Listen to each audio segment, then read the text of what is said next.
What is going on, everybody? It's Carl here, and today we are going to be removing the e-brake cables on the Camaro for right now.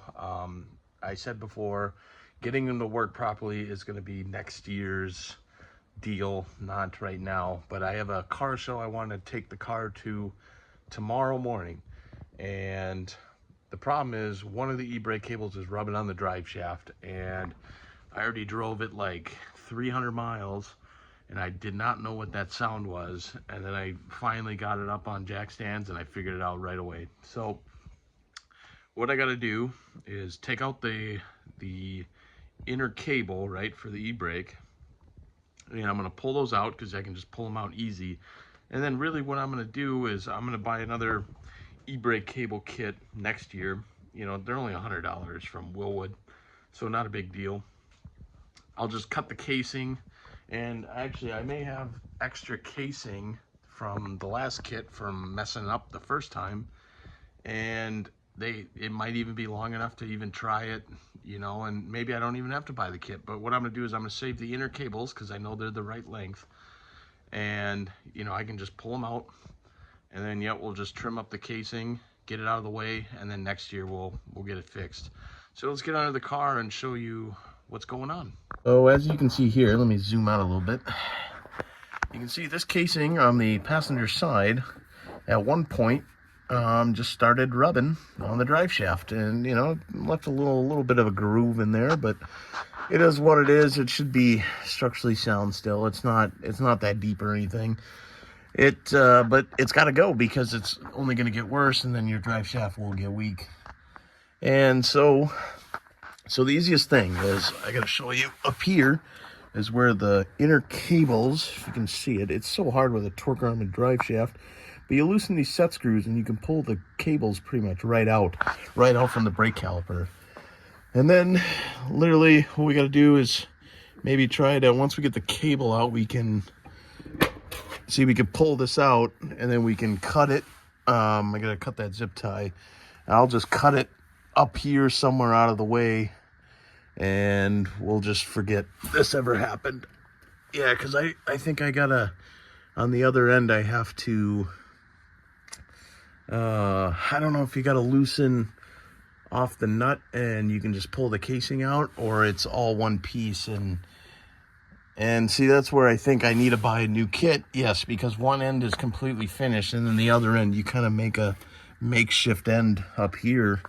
You know, you cut to length. And obviously this one was rubbing on the torque arm, but it wasn't really grinding or nothing. I don't even think it went through the powder coat, so not a big deal. Actually, it did. It did go through the powder coat a little bit. So that's a bummer, but whatever, shit happens. But yeah, so really, I might even just take off the wheels quick and then just pull out the other end of the cable and just call it a day, pretty much. Because I got center caps. I found my center caps for my wheels, so it'd be a perfect time to just take the wheels off quick, do that, and then put the center caps back on, put the wheels on, and done.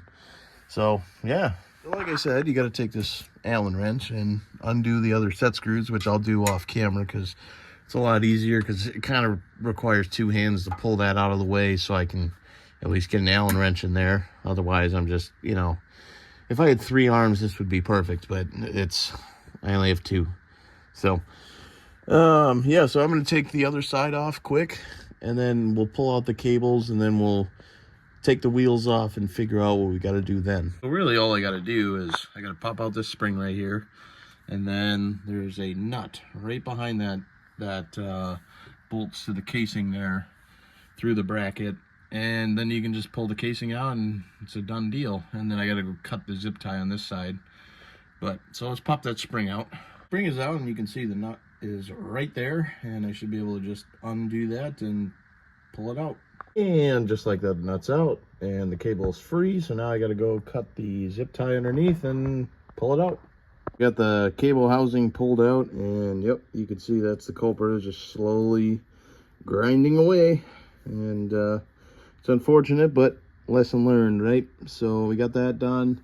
Now what I can do is put on the wheel, and I found my wheel caps for the Jegs wheels, so I'm pretty stoked about that. I can finally put them on and just cover up the end of the axle. You know, it really doesn't look good unless you have a, you know, a Mosier sticker there, which I thought I was gonna go buy off of eBay quick or whatever, but no, I think wheel caps. Oh man, I think wheel caps look a lot better than just having a sticker there. But you know, some drag racers are really into showing off that they spent some money.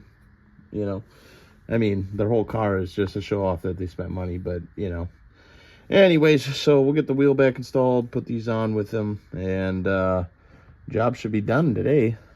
And I almost forgot, we got to put the e-brake spring back in before we do anything. All right, I got the wheels installed. The center caps look amazing on there. I've seen other cars with the same wheels with the center caps on, but I haven't seen it on my own car. And boy, do I like it. I can't wait to next year we'll do the fronts. I mean, we got to swap out spindles and get the LS1 brakes up front, and then we can put those wheels on, and they're going to be 17-inch, so they'll fill a pretty good portion of the fender well gap.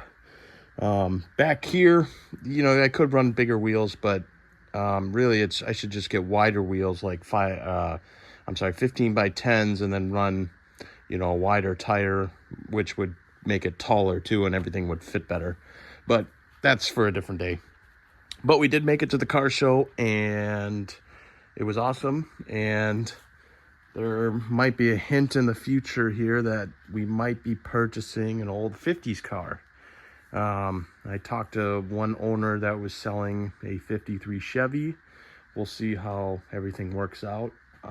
Nothing's guaranteed or anything, but it might be something. We might be adding another car to the collection here coming soon. So, but thanks for watching, everybody. I appreciate all of you. And as you know, we got a lot of videos coming out, and so they're just going to be rolling out, and eventually here I will just do an update video just to keep everybody in the loop of what's going on. There's a lot going on right now, so I appreciate all of you. Like I said, thanks for watching. Please like and subscribe. I'll see you guys in the next one.